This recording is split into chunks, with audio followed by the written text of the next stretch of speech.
despite the very gray and cloudy weather. So this work is jointly, as Sarah said, with Emily Green, who's at the University of Vermont. I'll give you a little bit of background. So we were in the field before the pandemic, getting ready to start randomized control trials on evaluation of a program that an NGO was going to do with at risk of dropping out children. So these were approximately 20 schools across Bangladesh, and the households that we were going to be working with were like vulnerable and low income with kids at the primary school level who were at risk of dropping out, and their intervention was going to be a remedial education program. So that got scrapped as soon as the pandemic hit. But luckily our funders wanted us to continue sort of following these households and trying to understand what they were going through once the pandemic started. Then we were able to get some more funding as well. So essentially in this talk, what I'll be showing you are the results from 2 rounds of surveys, one conducted in June 2020 and the second conducted in December 2020. So a lot of it is very descriptive, maybe food for thought, just documenting what was happening with women and children and in general with these households. And then we try to get at causal effects of earnings losses induced by the pandemic and how that might have affected people within the household. So I'll get to that. It's still a bit work in progress. I'll get to that towards the end of the talk, but most of this I hope will be very interesting for all of you to see what was happening to these households during the pandemic. Okay, so broadly, this paper, or this project, I should say, focuses on what was happening to the lives of women and children during the pandemic. As we know, it's an unprecedented situation, and it's significantly challenged health and well-being globally. And clearly, one of the first things that happened were reductions in income due to lockdowns. And we think that this disproportionately affected low-income households. But because this is still ongoing, and the work on this through surveys, and I'll talk about surveys, how you can do surveys in a remote setting in a bit. But the work on the immediate impacts is, especially at the micro level, based on surveys that are conducted with individuals, it's still coming out, and especially the longer run impacts obviously are largely unknown. And there's work by policy makers and researchers that posit or hypothesize that the effects on both children and adults might be fairly uneven based on gender. So we were really curious to see what was happening to children, but also specifically their mothers, the women, and to the extent possible to see if the effects were differential between girls and boys. So what might be some reasons for the uneven impacts among cohabiting partners within the household or between girls and boys? So there's, without going too much into detail of what the economics literature says, so I should say I am an economist, so everything I show you will be drawing from work that mostly that economists have done. So the way economists think about this is that, when there's job loss, suppose, inside the household, whether the woman loses her job or the husband loses the job, might have differential effects on what's going on inside the household. Because once outside options change, that might affect the extent to which you can bargain within the household, and that affects well-being of women and men differentially, potentially. There's also been work that shows that, okay, even though, if a woman earns more, she might have more bargaining power, you might also expect the opposite thing. So that's the second bullet point, where there might actually be backlash. And depending on the context, the country, the culture, you might see a mix of both things or just one, more of one. And then, one other thing that happened was that, during the lockdowns, especially through 2020, which is what our questions were based on that period in the surveys, people were spending a lot of time together, all the time in the house. And there were researchers like Amber Peterman and others who were talking about how staying together for long periods of time might lead to worse, at least psychological or perhaps even gender-based violence. So keeping all of this background in mind, this is what sort of informed the kinds of questions we were asking in the context of the study. Okay. So thinking a little bit more about what might be the potential impacts on women and children. So these are the two sort of kinds of people that we were most interested in. As I'll tell you later, we did also interview the fathers, but we have less information on them. So I already told you about changes in bargaining power, but specifically there might be increase in intimate partner violence. So whenever you see IPV, that's what I mean. Reflecting increased stress, more time together, and so on. What about children?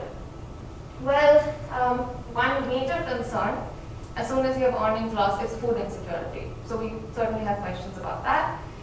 There might be increased likelihood of abuse due to, well, there could be so many things. It's stress from financial, for financial reasons, stress from being together all the time, and so on. There might be effects on mental health. And then impacts may also depend on which parent is affected. So remember, like, we're really interested in seeing if there are these differential effects, or if any effects we're seeing are caused by the differential impact of learning losses, based on whether it's the wife or the husband. And then of course we have to keep in mind that education was really affected. So there were school closures again, so kids spending time at home all the time, being locked in. And one final thing that I should mention is that in Bangladesh, child labor is not uncommon.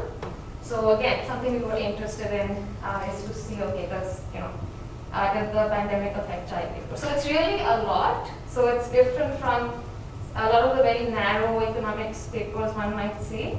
We just really wanted to get as much information as possible to see what is happening to these households. That's what also the funders were interested in. And then, one can write papers, more narrow papers based on the findings here.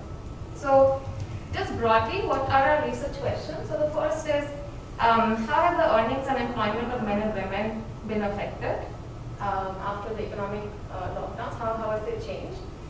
And then, did the pandemic-induced earnings losses impact the well-being of women and children?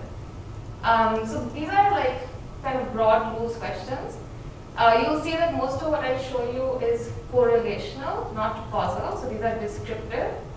And then later towards the end, if I have time, I'll get into the causal questions as well. So we have a method that we think will work, but it's still a bit of a work in progress. Okay. So essentially what we're doing is we're examining the intra-household resource allocation during this major economic shock. I'm calling this economic shock. Obviously it's a health shock, it's a mental shock, and so on. We also did qualitative surveys, and these are all on the phone, and I'll talk about that.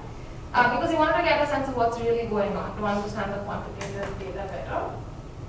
And we hope that this descriptive work sheds light on the medium-run impacts of the pandemic on household welfare. And we actually find that our findings, and I think I have a summary slide after this. We find that the recovery might be slow, and not all kinds of distress are easily visible from other quantitative surveys that are out there that governments and others might be doing. And the empirical causal link is something that we're trying to establish between women's employment, bargaining power, and well-being of women and their children. And this I'll talk about just towards the very end of the talk. Okay. So broadly, what did we do? And I'll talk more about the context in the background slides. So we had 2 waves of phone surveys with approximately 2,500 households. All of these households were those with children who were currently or previously out of school in 8 regions. And then we further did qualitative, more detailed surveys with only 30 mothers. Okay, so that's what was feasible for us. And as I said right at the beginning, this was going to be a randomized control trial with evaluating this intervention that our partner NGO was doing, which didn't happen. But you can see that all of these households had children who were currently or previously out of school. So that was the kind of child that this NGO particularly targets. So round 1 was in the summer of 2020, and round 2 was December 2020. The mother is the target respondent, and then we had also done a separate interview with the father whenever possible. And then we collected information on earnings losses, food insecurity, educational expenses, mental health, decision making. If the woman thought that she was making more or less decisions relative to before, and also intimate partner violence. So I think Sarah had no questions, but if it's clarification, I'm okay with clarification questions. Yeah, go ahead. Do you have, in these households, do you have grandparents living in too? And then you collect like loss of life by any chance? We did not. Okay. Yeah, so that's a great question. So the thing is that these are all on the phone, and doing phone surveys is really hard. So aside from attrition rates, like you target 160 at most will respond. Even conditional on that, it's really hard to do long surveys and to survey many people, so we were really restricted. However, in Bangladesh, if you're interested in work on just health, mortality, awareness about COVID, Mushfiq Mubarak has done lots of surveys on that part. So in Bangladesh, we were sort of more focused on the women and children's development. But yeah, that's really important as well. Okay. So findings in brief, the economic recovery was evident by December 2020 actually, so that's the second round of our surveys. As I'll show you, hopefully I'll get to all the results, but there was significant economic recovery. People were getting their jobs back, they were earning more again. So there was increased connection to work, improved food security relative to the summer when things were quite bad. However, so this was a bit surprising to us, but then the qualitative surveys kind of made this make sense. Women's mental health continued deteriorating. So it was not so great in the summer, but was significantly worse even in December relative to the summer of 2020. And this was another thing, both in qualitative surveys and in the quantitative surveys, it seemed like all families, even low-income ones, were trying to spend as much as possible on education. They wanted to spend more. And then this was on things like tutoring or books, or trying to get data to get the kids to look at videos and so on. So in Bangladesh, the government actually had a TV, and still does. They had TV lessons. They have these online platforms where they were disseminating education materials, school lessons. So parents were aware of that, and they were really trying to make sure their kids continued. And then job losses for women. I'll get to this towards the end. So some of the gendered impacts, and that's why in the title it was a question mark, were the effects really gendered? You'll see that the results that we find when I get to them is they're a little bit mixed.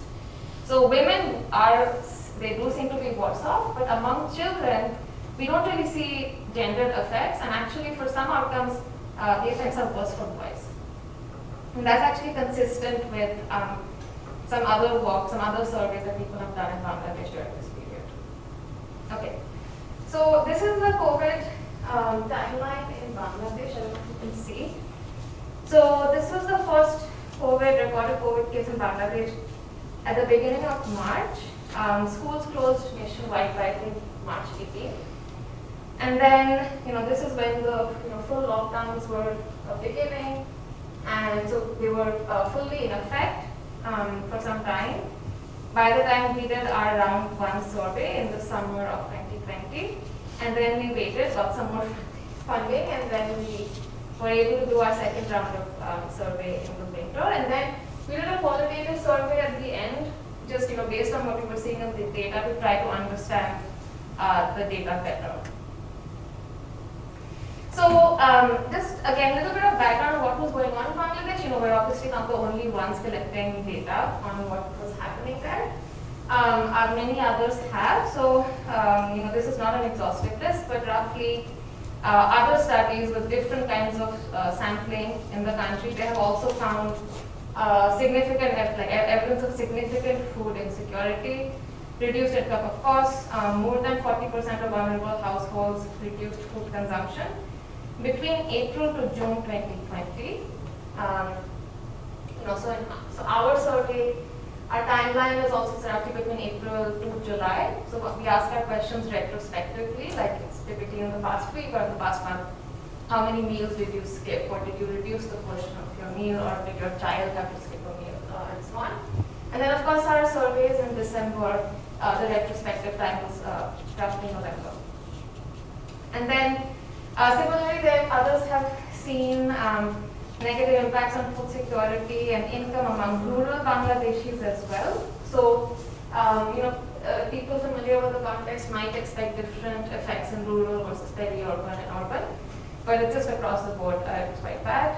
And then this is the one that was interesting, and our results are kind of similar, where like in this particular policy brief that we saw, they found that after the pandemic, adolescent boys are reported having more anxiety and more depression than girls did. Okay, so our sampling, so these are our locations essentially. So we had more locations in our original study. We had to sort of choose from it, and we wanted like some rough representation from around the country. So we were targeting families with children who are out of school currently or previously in 8 regions. And as I mentioned, they had all been interested in enrolling in an NGO school. And these are very common. So in Bangladesh, most schools are private or NGO. There's not that many public schools. So we were trying to enroll in this school for this remedial sort of education program. And because we had done a baseline survey, which we actually haven't used in the results I'm showing today, but because we had done a baseline, in-person baseline survey with them, we had their phone number, so we could actually go back and phone them. Okay, maybe I won't spend much time on this, but if you're curious, I can talk about it more later, but this shows you by round how many were attempted. When I say main survey, because the primary respondent was the mother, that was a long main survey.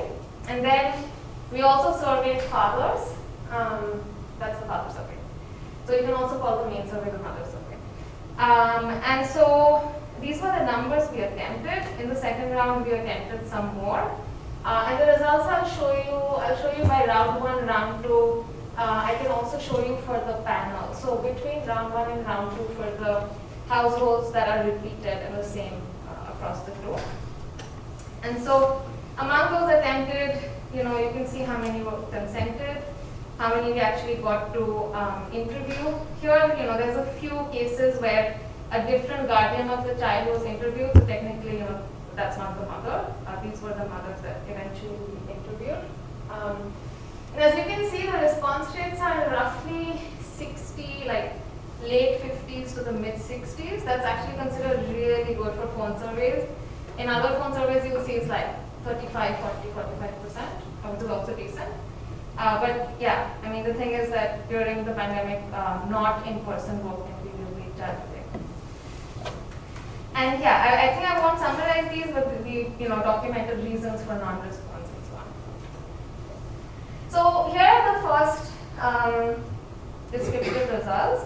Sorry, the numbers are a little bit small, but what you're seeing here, I mean, this line is just giving the takeaway that we are seeing persistent reduction in employment for the pooled sample and also for the panel by round. So these gray bars are before the pandemic. If you just focus on this is like the entire sample, everyone who was surveyed. This is specifically for the panel, for whom we had 2 observations in like both rounds. So these are the mothers. In the summer, how many of them walked in the past week. You see the numbers are fairly low. And this is in December, so it went up a little bit. For men, in the summer, quite a few of them were actually working, but it was significantly lower than before the pandemic. And then it goes up again by December. Okay, so descriptively, these numbers, so it's basically going from like the mid 90s to 75%, back up to the late 80s.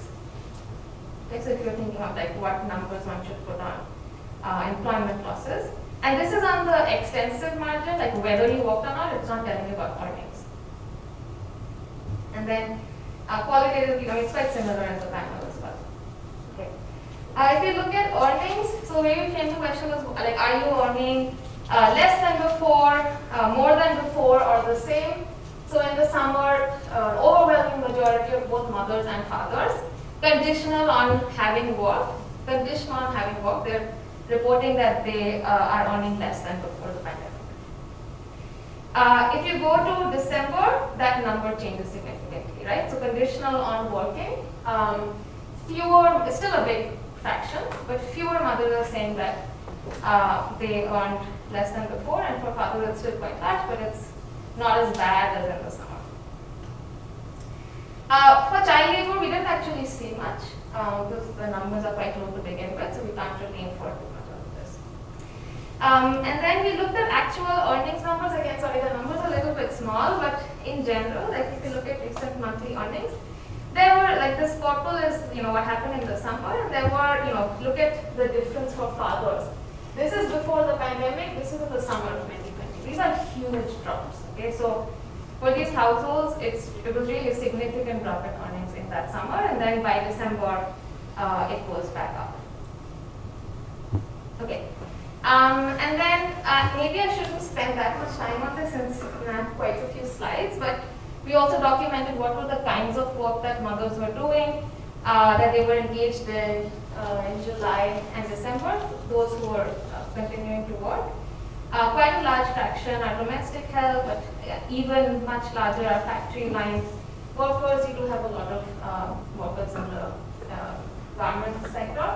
The reason this is really important for us, and I probably won't get much time to talk about the causal effects, but because we wanted to look at the causal effects of earnings losses, we actually use occupation in order to do that. So if I get time, I'll get to it, but that's why occupation is really important for us to collect. And similarly for fathers, occupation, where they work is different from where the women work. So you have more taxi drivers and so on, day laborers, etc. Okay, so just to summarize quickly, 1 month after lockdown lifted, there were strong reductions in likelihood of work and earnings that remained. It improved by 6 months after end of lockdown. So I probably didn't say, but the lockdown had basically started in March but ended by June, May, June. But obviously it didn't fully come back to normal in any sense. Women's employment is less likely to recover relative to men. With child labor, we didn't really see much. And then conditional on retaining work, women's earnings recover to 88% of pre-closure, pre-pandemic by December, and men's earnings recover up to 78%. Okay, so that's just to give you a sense, okay, there were these big impacts, and as we have seen in our data that I didn't show you, there's a lot of variation by occupation. So depending on which sector you work in, you're going to be affected quite differently. Okay, so then we wanted to see how are these households coping, what are they doing? Most of them report, okay, so this is just showing us means or the ways used by the respondents over the past 30 days to cope, to pay for food, healthcare, other expenses. 92% ate less preferred and less expensive food. So that was the majority, right? Overwhelming majority. Then a huge fraction again reduced the number or size of meals. A majority also borrowed money or food from friends and family. And then others used cash or bank savings, skipped making loan payments, received NGO assistance, received assistance from wife's side or husband's side, and so on. So receiving assistance from wife's side is actually higher, so that was interesting, and we hope to use it later in some of the work that we do. And going in, I did not expect such huge numbers, to be honest, but that's what it was for these numbers. Okay. So this was again summer of 2020. You can see that the picture does not look as dismal by December 2020. Okay, so the numbers are still, percentage of households reporting eating less preferred food is still quite large, but it's not as dire. And many of these go down significantly. Okay, so in some of the qualitative work, and I will show you some quotations from time to time. This is something that a woman told us. She was saying, my husband's income reduced due to corona. We had to take a loan from one of our relatives to manage the household.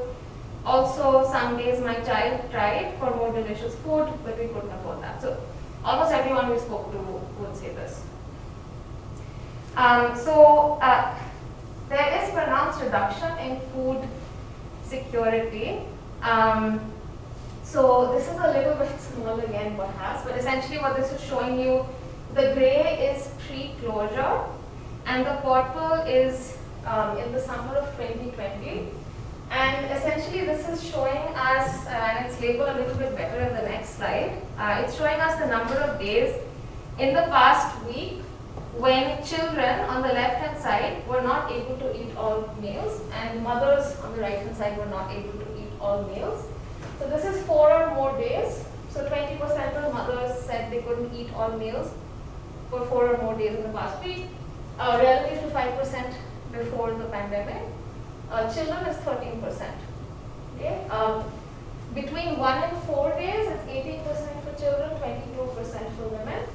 And then most of them were saying that no, they were able to eat all meals. But again, putting this and other numbers together, it just means they were able to eat less preferred foods. They were still eating meals. But I guess you can see here that 20 to 22% were skipping meals as well. And then the numbers look a little better in December as one would expect. Then we want to see, are these things different by gender? Not really. So if you break this up by girls and boys, so boys are in blue, girls are in orange here, and there isn't a significant difference. In fact, just at face value, looking at the absolute number, this seems like boys. No, it's actually very similar. You can see that the number here, for example, is a little bit bigger for girls. For skipping meals, here it might look a little bigger, but the differences are not significant. So we weren't really seeing differences between girls and boys in terms of skipping meals. Okay, so now we're going to shift to talking about bargaining power. So it is like lots of outcomes, and we're just like dumping all of it here in the descriptives. So we were, like I said at the beginning, we were interested in how this entire experience is affecting the relationship within the household, bargaining and decision making. So here's a quotation from one of the women. She's saying, "When I had a job before, I could do anything I wanted, but now my husband is the only owner. I have to listen to him." Now, does this bear out empirically as well? That's a question. So let's see. Okay. So the question that was asked for this sort of question is, do you have, so the woman is being asked, less decision-making power than before, the same or more? And most of them are saying that it's the same, but a significant number are saying that it is less. So here, this is in the summer, this is in the winter, so this is the entire sample, and this is the panel for which we had both rounds. So for a question like this, you might look at either case, but it does seem like a significant number are saying that they had less decision-making power than before. So we don't know who these are who are making more decisions, and we can look more carefully into this based on whether these women lost their job or not, or the husband lost their job or not. Coming to mental health, so there's different ways to measure this. We use something called PHQ, the patient questionnaire, patient health questionnaire. It's a standard way to sort of come up with a score for depression. And women's mental health actually deteriorated. So what you're seeing here is a distribution, like how many women have each of these scores. So in the summer, it's the purple curve. So most of them you can see have like lower scores. So 0 to 4 is no depression. Higher score is higher depression. And what you see by December is that the distribution shifts a bit to the right. That's an increase in depression. It is significantly higher, irrespective of which way you try to look at this data. And it's a bit alarming that so many are in this range. Because anything above a 10, anything above here is moderate depression. And then we see lower scores for men. That doesn't mean they're actually less depressed, but maybe they tend to not report being depressed. Maybe men don't. So that's not really clear. So what we have here is like fathers shown in the orange and mothers shown in the green. And you can see a big difference. Like the fathers are a lot less depressed, at least in terms of how they report. Okay, and then coming to violence against women and children. So when it comes to children, there is a battery of questions that exist that we just use from other questions people have used in other surveys, where the mothers are asked, did you engage in such and such activities, like spanking and other things with your child? And there might be some, survey reporting bias here, but most mothers seem fairly open to reporting these behaviors. And so this is like never, so most mothers said they never did. So rarely or more relative to before. So there's some changes, but like you don't really see any differences between the rounds. Okay. What about IPV, so intimate partner violence? So this is violence against women. We saw reductions basically. The main takeaway here is we see reductions between July and December. Okay. Maybe this chart is a little bit better. So here the question was, since the closures, would you say these things? So that we listed like a battery of behaviors. They answered on each of them, and then we asked, would you say since the closures, these things have happened more frequently, about the same, or less frequently? So many of them say above the same in the summer, and by December, so a little bit higher. More frequently, so this is 39%. We're saying that it's more frequent. By December, that goes down a little bit. Okay. Again, when we do see numbers like this less frequently, and we have to use the data more and dig it more to see, who are the women who say less frequently versus more frequently. And I had also mentioned that we were interested. Originally, remember this was going to be a project about remedial education of children. So we of course wanted to understand. I have a new separate project that is an RCT with around 8,000 students. Results are forthcoming, where we did actual education interventions remotely, also in Bangladesh. So this is just some descriptive about what the children were doing. So I guess the main thing to look at is things like this, days in the past week that you spent on educational activities. This is what they're reporting, so that's all we can go with. So it's about 44.8 days for boys and 5.2 for girls. So girls are actually spending more time on education. The mothers are reporting that they're spending more time on education. And this isn't surprising in the Bangladeshi context. Enrollment and education engagement tends to be higher for girls, especially in this age group. But when you talk to mothers, also fathers, they're very worried about kids. They said things like this: my children suffered the most due to corona, as everything is closed. They couldn't study properly, as no one was there to help them. The time they have lost this year is really precious for their kids, and they were all incredibly, worried about their kids more than anything else. But we want to see how are they getting resources? What are they doing to try to cope with the education break? And so you see some small, really tiny fraction are we doing any live online schooling, which is I guess the majority at least was in the US, so that's really different there. Then you have other online and video resources. Obviously that would rely on having smartphones. In the new project, our sample did all have smartphones, at least one household. This sample is quite different. They're more low income, and many of them didn't have smartphones. And then some did TV lessons, some studied with their father, some with some other family member. Tutoring is a big one. Tutoring is very, very common in South Asia. And a lot of households were trying to work with a tutor even during lockdown with Sri Lanka. And then tutoring from neighbor is a big one as well. At home, working with an older sibling is one might expect. Okay.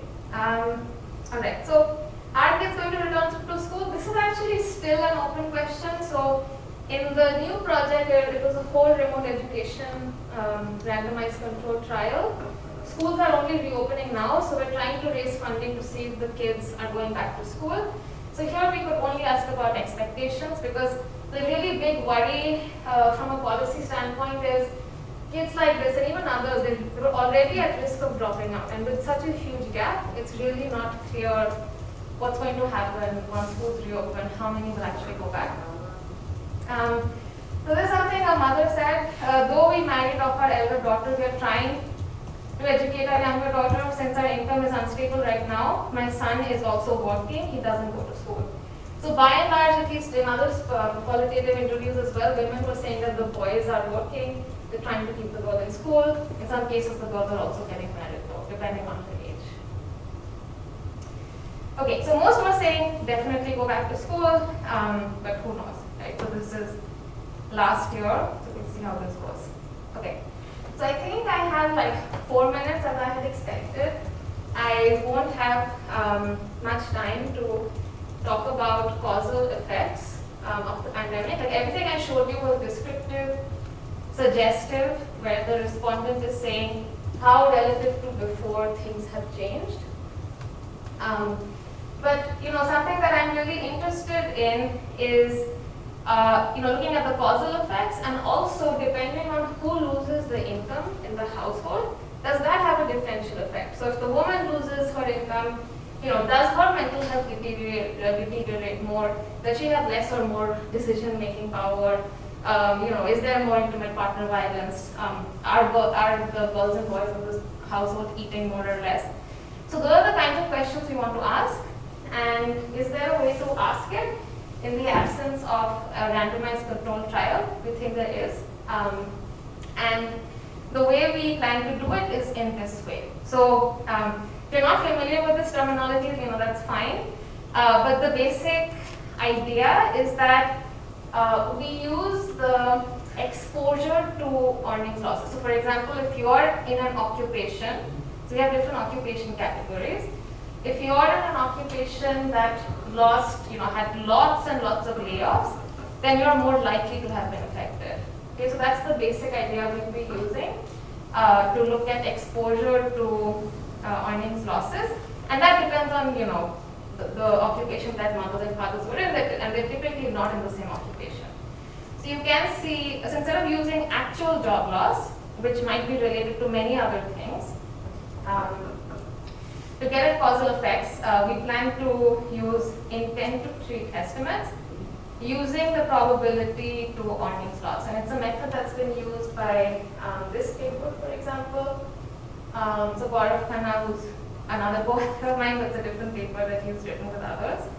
And it's a sort of thing that's been used in the labor economics literature. So this is roughly what we plan to do. So here are some equations.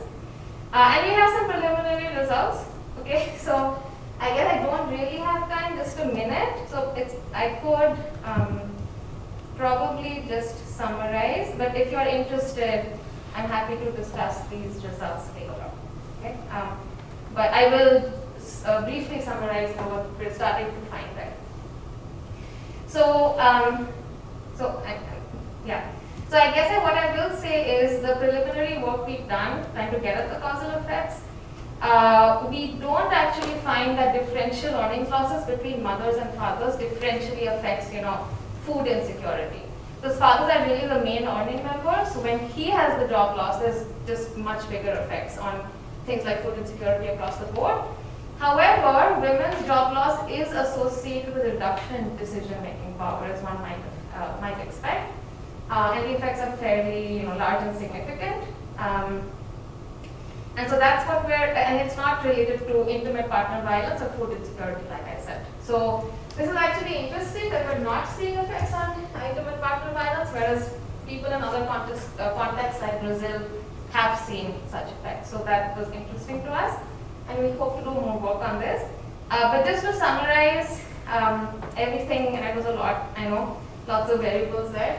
To summarize, we find there was by December 2020 partial recovery in employment and earnings. Despite closures, parental investments in education remains high, modestly higher for girls. Boys may be particularly at risk.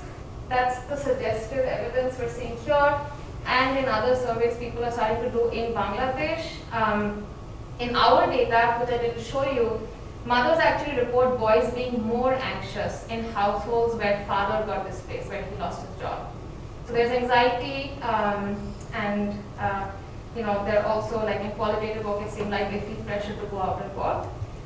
Women's mental health continues to deteriorate, which was also reflected in the qualitative interviews. This is something we're trying to understand. So I speak Bengali, I did some of these interviews myself.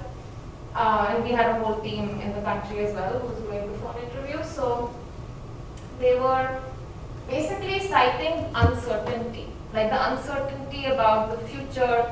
So they said uncertainty in the community, uncertainty about jobs, uncertainty about children. That's what was really affecting them psychologically. At least that's what they said. And then finally, like I said, this part is work in progress, looking at the causal effects, using a intent to treat, sort of difference in difference strategy with our data, where we're seeing that there are differential effects on decision-making power when the woman loses her job, and there's more work that we plan to do with the data. And if you have other ideas of what else we could explore, because we do have a lot of information here, feel free to let me know.